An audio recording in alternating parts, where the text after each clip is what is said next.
Ito nga po pala yung crayons detect machine dito sa Taytay branch. Ginamit po ito ng 7 araw na may 51 meters. Wala naman po kaming in-house order. Ito po yung printer head. Dito naman po yung capping. Ganito naman po yung tamang pag-head clean. Pindutan natin yung clean.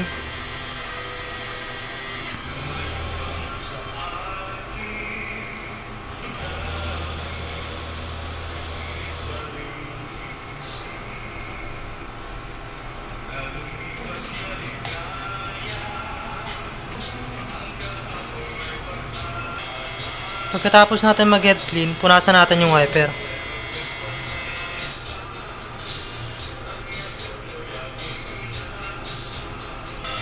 Yan, ito naman po yung nozzle check. Pindutan natin yung test.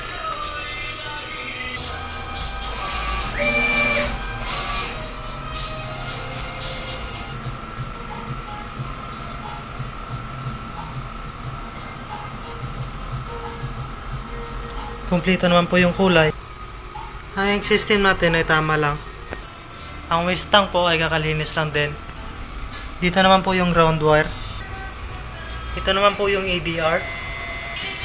Dito naman po yung use na supply.